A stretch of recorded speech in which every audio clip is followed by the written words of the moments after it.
Сайн байцгаана та бүхэнд Tekra компани Tekra гэдэг энэ вебсайтанд хэрхэн бүртгүүлэх талаар товчхон мэдээлэл оруулж өгье. За Tekra компаниас таныг урьж оруулж байгаа хүнээс ирсэн линкэн дээр дарахаар энэ Tekra гэдэг энэхүү сайтны цонх нэгдэх ёстой. За энэхүү цонхны дээдлэлт байрлах энэ өргөч гэдэг байгаа. Энэ болохоор Tekra компани таныг урьж оруулж байгаа хүний чинь за нөгөө нэр нь байж байгаа. За тэгээд хувийн мэдээлэл. За эхний хэсэг буюу хувийн мэдээлэл оруулж өгнө. За энд болохоор та өөрийнхөө уг нэр, цахим шуудангийн хаяг буюу мэйл хаяг, никнейм гэдэг. Энэ дээр богино нэрээ оруулж өгнө.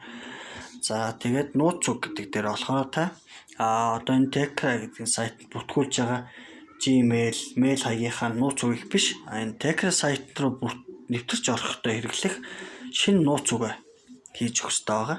За тэгээ нууц үг баталгаажуулах гэдэг дээр шинээр оруулсан нууц үгээ давтаж оруулж өгнө. За дараагийн сонголт нь болохоор улс гэдэг.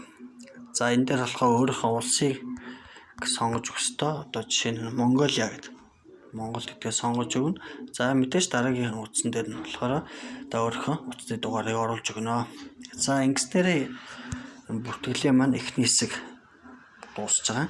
За санхүүгийн мэдээлэл гэдэг нь 2 дугаар хэсэг дээр нь болохоор та харж байгаа энэ Bitcoin, Ethereum, Litecoin гэдэг койнуудын нэр байж байгаа. За та Trezor-ийн мен дээр сайт дээр бас бүртгэлтэй байх хэрэгтэй. За энэхүү Trezor-ийн мен сайт руугаа ороод за энэ хөө сонголтноос хэтвч рүүгээ ороод за тэгээд тухайн гарч ирэх цонхноос хэтвчнийхээ орлого гэж цэс рүү орно. Орлого цэс рүү ороод энэхүү орлогынхаа доороо одоо энэ жишээ нь биткойн гэдэг. За энэ биткойн гэдгийнхаа доош нь гүйлгээд энэ орлогын хаяг. За энэхүү хаягийг хуулах гэдэгтээ дараад за амжилттай хуулагдлаа гэд. Энийг хуулснаа буцаад Tekra сайтынхаа энэ хэсэгт буцаагаад буцаж ороод за энэ нөгөө санхүүгийн мэдээлэл гэдэг хэсэг дээр биткойн дээр паст хийгээд явуулж өгнө. За тэгээд эргээд Trezor-ийн мен рүү ороод за хэтвчнийхаа саяны сонгосон биткойн гэдгээ сольж өгөх ёстой байгаа. Энийгээ та доош нь буулгаад Litecoin гэдэг. Litecoin-оор бас хэтвчээ оруулнаа гэдгээ сонгож өгч гинэ гэсэн үг. За тэгээд доош нь гүйлгээд орлогын хаягаа бас мөн давхар бас хуулна.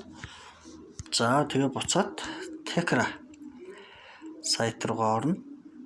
За саяныхаа Tekra дээр байсан санхүүгийн мэдээлэл гэсэн хэсэг дээр байсан биткойн дээр оруулсантайгаа адилхан. За Litecoin-ийнхоо одоо хэтвчний хаягийг паст хийгээд оруулж өгнө гэсэн үг. За ингээд 2 дахь хэсэг маань ингээд болчихоо. За 3 дахь хэсэг маань юу гэхээр санхүүгийн нууц үг. За та энэ дээр болохоор өөрөө 6 хоронтой тоо зохиож бичиж оруулж өгөх ёстой. За энэхүү тоо маань та одоо өөр хүнд мэддэхгүйгээр за 6 хоронтой тоо маань мартахааргүй тийм 6 хоронтой тоог шинээр хийж өгөөд за энэ бие зөвшөөрч нөхцөл дүрм ба нууцлагын бодлого гэдгээ чагтлаа зөвлөөд за санхүүгийн нууц үгийг найдвартай газар хадгалсан гэдгээ зөвлөөд за ингээд аккаунт нээх гэдэг дээрээ дараад болно. Ингээд таны бүртгэл энэ Tekra сайт дээр бүртгэл маань шинээр хүслээ гэсэн үг. За тэгэхээр нэвтрэх гэдээ орох. За энэхүү нэвтрэх дээр болохоор та за өөрийнхөө сая бүртгэлд оруулсан цахим шуудангийн хаяг эсвэл никнейм оруулж өгсөн ч бас болно. Тэгээ шинээр зохиож оруулсан нууц үгээ оруулаад за аккаунт руу нэвтрэх гэдээ орчино. За ингээд таны үүсгэсэн бүртгэл маань ингээд Tekra.com гэдэг энэхүү сайтн дээр ингээд нэгдэж байна гэсэн үг.